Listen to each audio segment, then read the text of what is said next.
How's everybody doing today?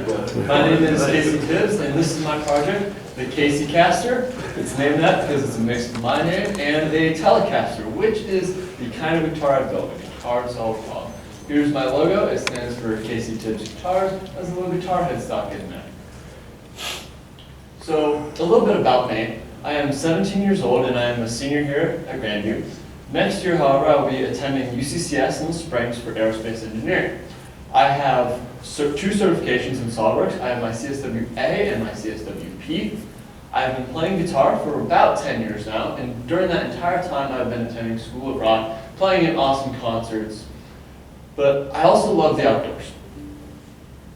Now, what exactly is my project? I want to obviously make a guitar that works, hopefully. I want to make it look good and sound good. But there's one big problem that I want to solve, and that is tuning instability. Specifically in the G string, but overall, I want to make it as a whole, full tuning stability. And then I also want to make it fit my playing style with my tone and everything. So why exactly this project? Of course, I love music. It's been a part of my life for so long now. It was a chance for me to use my SolidWorks certifications with designing the guitar itself, and I wanted to create an instrument that was customized to me. So my expert advisor, and who is helping me with this project a lot, is Matt Stevens. He finished a luthier apprenticeship under Scott Walker, who is an extraordinarily good luthier, makes beautiful guitars. He will soon be attending Roberto Venn School of Luthiery, and he is very good with guitar wiring and electronics, which is a big help because I know nothing on that side. Now my support advisors are Dean Tibbs, who is my mom. She helped me with financial support, which was definitely needed, and many artistic ideas. My dad, Jason Tibbs, who is an extreme help during the build process.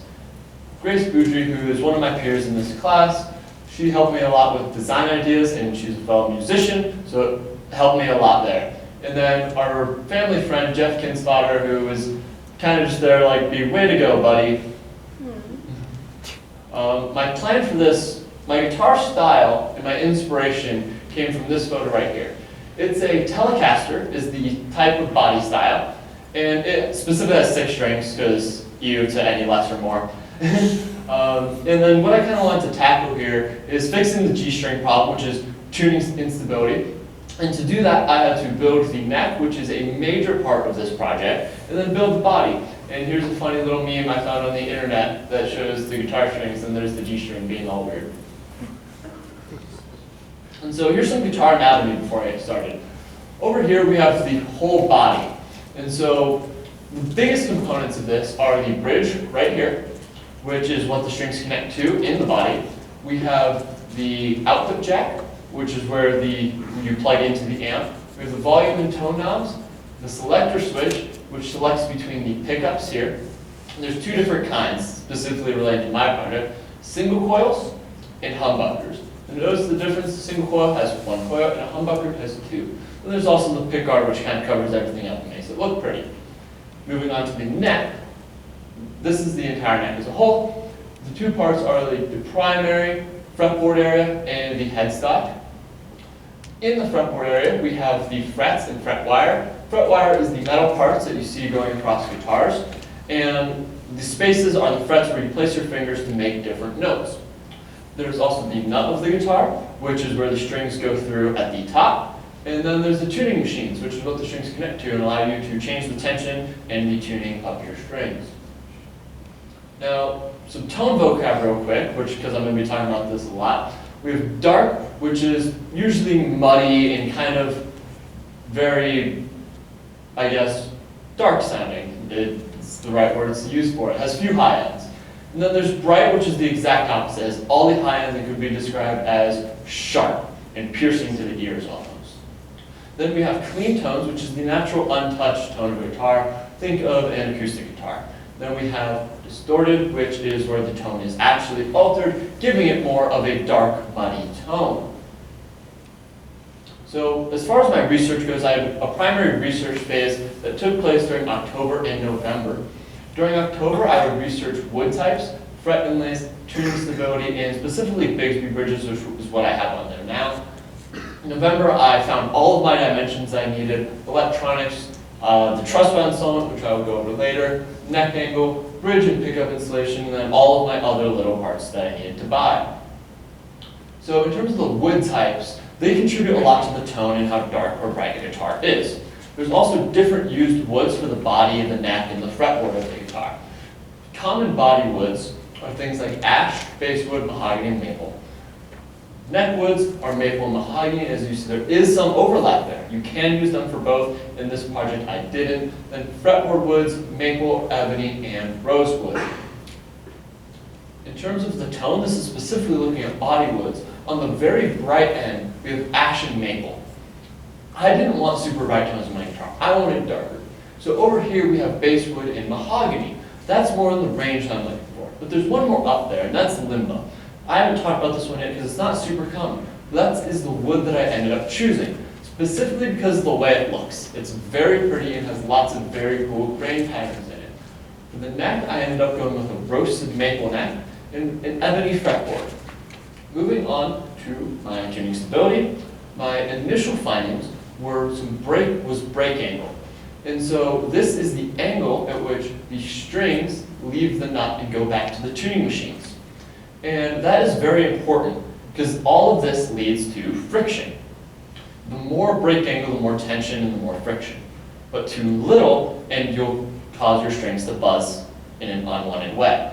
Slanted versus straight headstock. On the left here, we have a straight headstock. On the right, we have a slanted. These are specifically relating to what your break angle is going to be. And then we have a 3v3 versus a 6 in line. This guitar here is 3 versus 3. We go over to the next slide, we'll see that we have a 6v6 compared to this guitar. And so something that I like to call string pull is how straight the strings come out into the tuning machines. So you can see on this 3v3, most of them are at somewhat of an angle. But on this guitar, they all come straight up. And what that does is it reduces the friction in the strings, which reduces the tension. And the reason friction causes tuning instability is because with every little movement in the playing, you are causing the strings to stretch. That stretching causes the string to move in all of its contact points, like the nut specifically. And then when you release, it doesn't go back to where it was, and it's now out of tune. And so any point that I could reduce friction, I would. Now, if we look at my research that I did and my finding, my break angle, I went and I measured all of my guitars and even some guitars at Guitar Center, like I did with the protractor in that other photo. And I found that with slanted headstocks, guitars are usually 5 degrees off on the break angle from what the headstock leans back at. That was important for making it later. And then straight headstocks, all the strings were different. They have something called a tuning tree, or a string tree, which is this thing right here, which causes more friction, and I didn't want to do that. So I did a slanted headstock.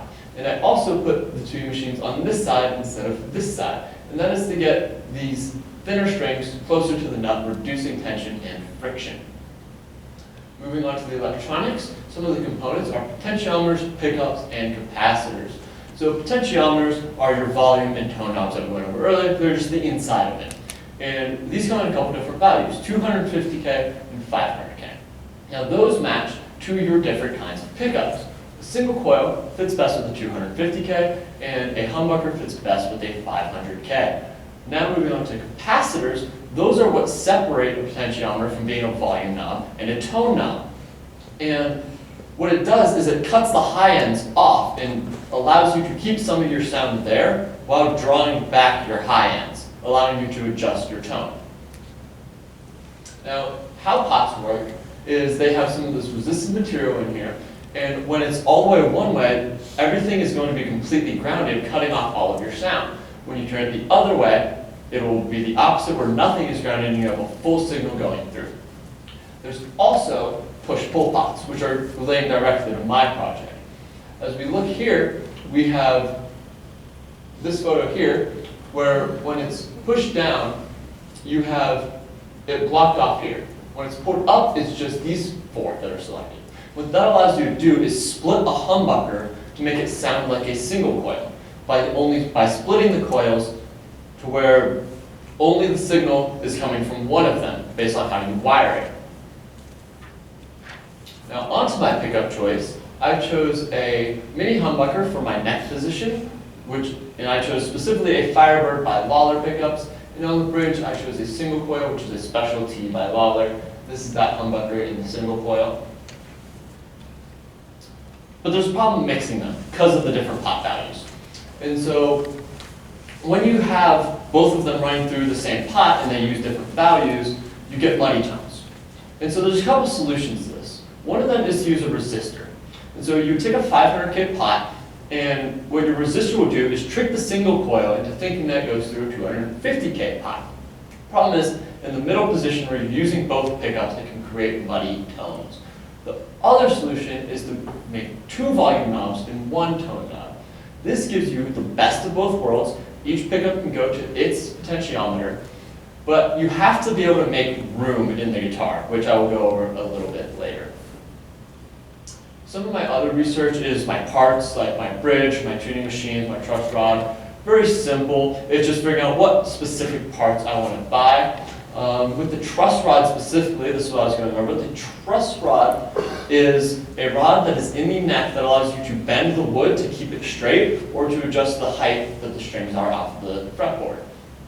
And to do this, I have to make a jig, aka a box, that allowed me to use a router to create a slot down the neck. Now, my timeline for October and November didn't see too much change. Any change that did happen in this time was just shifting when I needed to research things, so I realized that some things needed to be researched first before I could figure out something else. Now, in terms of my design phase, this was in November and December. In November, I wanted to create the body in SolidWorks, which is what ended up happening. And in December, I wanted to design the neck and build the neck in SolidWorks. We'll get to that later. So for the body, it was very simple. I found some reference dimensions online, and I was able to bring these into SolidWorks using a tool called Sketch Picture. This allowed me to scale the photo to the right size and basically trace over it. And what this does is it allows me to get something like this, with a lot of dimensions and a lot of references.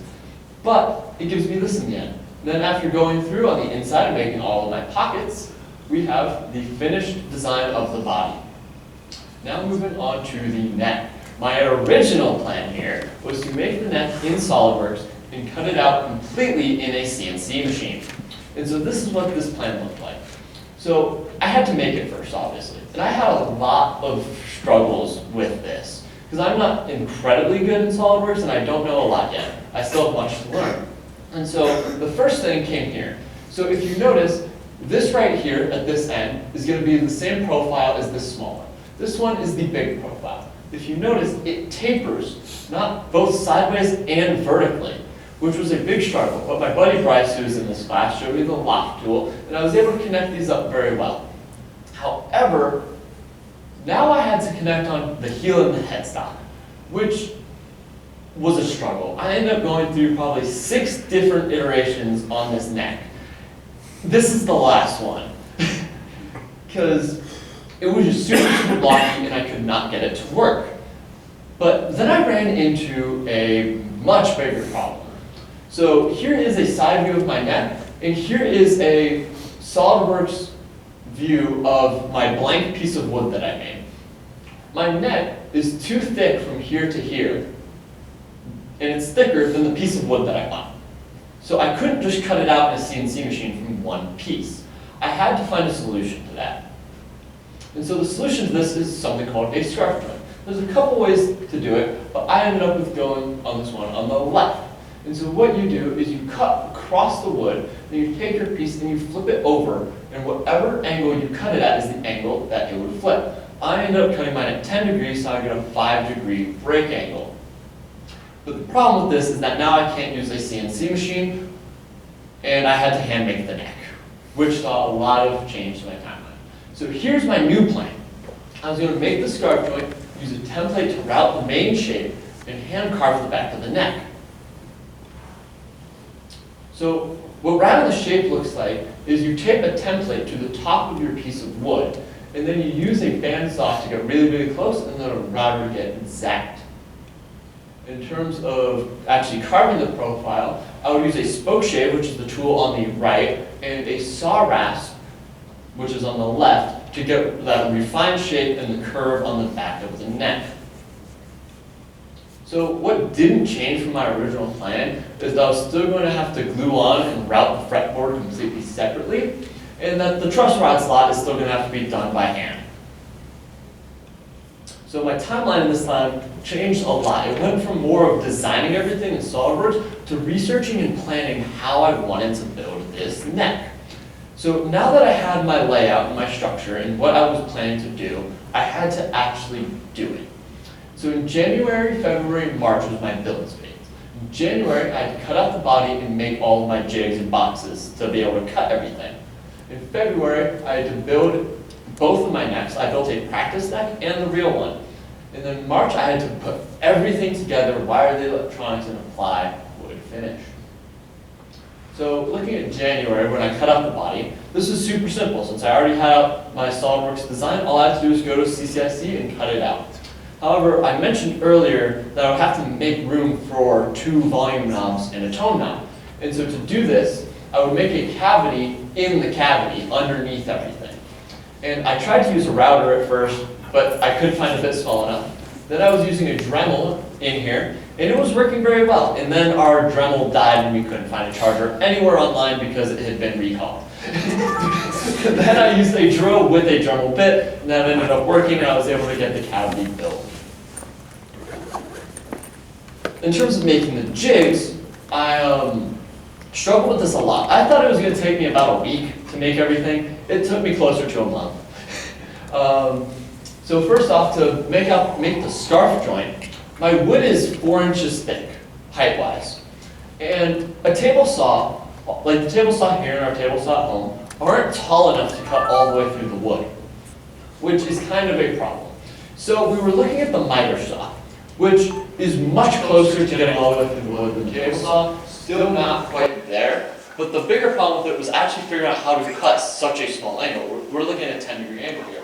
So my dad and I, using my dad's brains, we made this little jig here that allowed us to cut an angle perfectly across.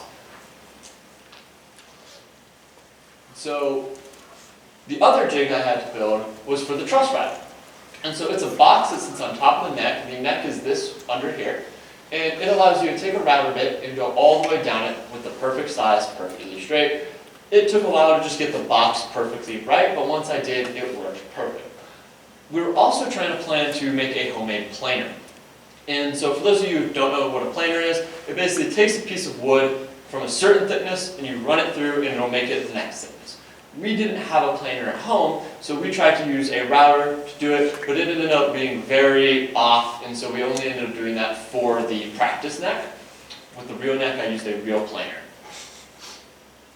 Now, making the practice neck, we did the hand planing, we cut the scarf joint, I routed out the shape on a router with a template. I found out my template was a little off. Then we sanded it to be just right. I glued the pieces back together, routed the truss slot, glued on this mock MDF fretboard, and then I hand carved this back profile. And it turned out really well. If you want to take a look, it's at my table back there. Now making the actual neck, I did the same thing. However, this time I used a real planer, and instead of cutting the primary shape out on a template in a router table, I used a CNC machine right here to get the shape. I would then glue the 2 pieces back together, route the truss rod slot, and glue the fretboard on. I also had to get frets. And so the fretboard and cutting the fret slots, which the wire frets actually go into, was a challenge. They have to be perfect, and I could not get them perfect. So we ended up having to buy a pre-slotted fretboard, which in my original plan I would not have liked to have done, but I ended up doing it anyways. Then actually getting frets. I knew from the very beginning that I was going to have somebody else do this.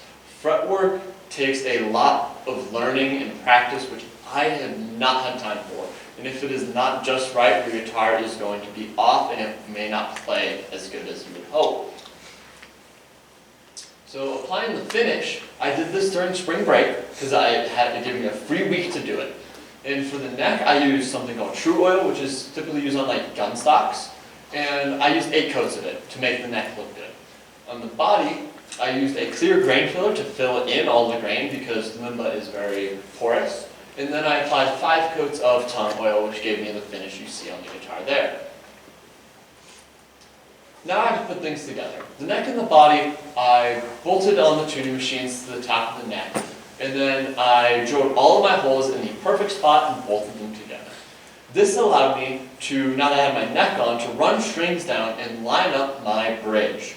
Because the bridge has to be perfect in the perfect spot. Otherwise you have problems getting your guitar to stay in the proper tuning.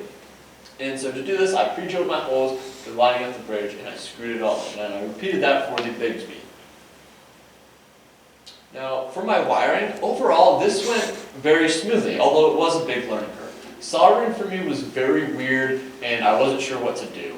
My advisor and I, however, we made a wiring diagram for my custom wiring, and it was just time to do it. I got on a call with my advisor, and we started working on it. The great news is, when I was done, I had sound right away. However, there are 2 problems.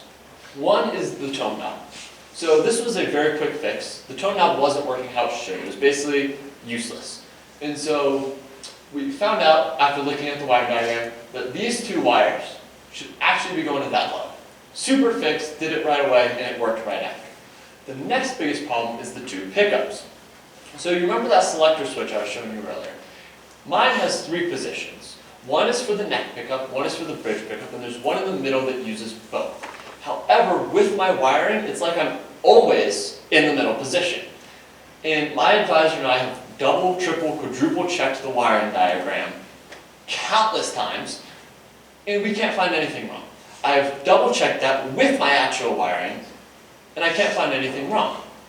So, it's up to how my connections are. The problem is my advisor lives in California, and he can't directly take a look at it to figure out exactly what is off. And I am still going to be working on this after this school year is over. And that leads me to my timeline for January and March, which saw a lot of change from my original timeline because I had to change the process. I went from going to do it in a CNC machine to having to hand make the entire neck, which took a ton of time that I was not ready for. And then my timeline that I edited before I started my build phase also totally changed because it took me a month to make all of my boxes and jigs. But that leads me to my quote-unquote finished guitar. And after playing it for the last 2 weeks, I've noticed that my problem with tuning stability is completely gone. This thing stays in tune incredibly well through all of my playing. It's just, and it sounds incredible too, it's just always in the middle position. But other than that, that is my project, and thank you guys for coming.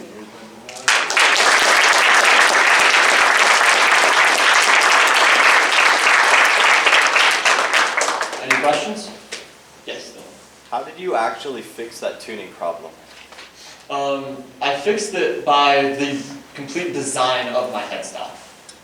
Because a lot of guitars, like some of the ones I was showing you, have too much of a break angle, or their strings are just causing unwanted tension that causes it to go out of tune in ways that you don't want to. I was able to, luckily enough, make the profile of the neck in SolidWorks and use it in a CNC machine to make everything absolutely perfect to what it needed to be, and it took away the instability. Yes? How did you decide on the gauge of strings that you like to use? I decided on that because it's what I like to play with. Basically, it's just what feels comfortable, and that's why I decided to put on it. Yes? Do you have any issues with any of the torque tension from the strings pulling on your head? No, I do not. Yes? Will you ever play it in one of your concerts? Yes, I absolutely will. If you had like an unlimited supply of time and money, is there something you would change or done differently? Like, I know you wanted to build a part of it yourself and you weren't able to, but anything like that that you would change? One thing, looking back on this, that I would have changed, if I had more time, I would have spent a lot more time researching the neck and how to actually go about building it. Because there's a lot of little imperfections in it. Like if you look at the back where the headstock and the main piece of the neck are re-glued back together, it doesn't look like how it's normally done. And that's one thing that I would definitely go back and do. In terms of the action, how was the process of adjusting it? Was it easy, difficult? Yeah, it was very easy. I used the truss rod to adjust it. I did a couple little adjustments and it was right about where I want it to be right away. Any other questions? Okay, well, thank you. Good job.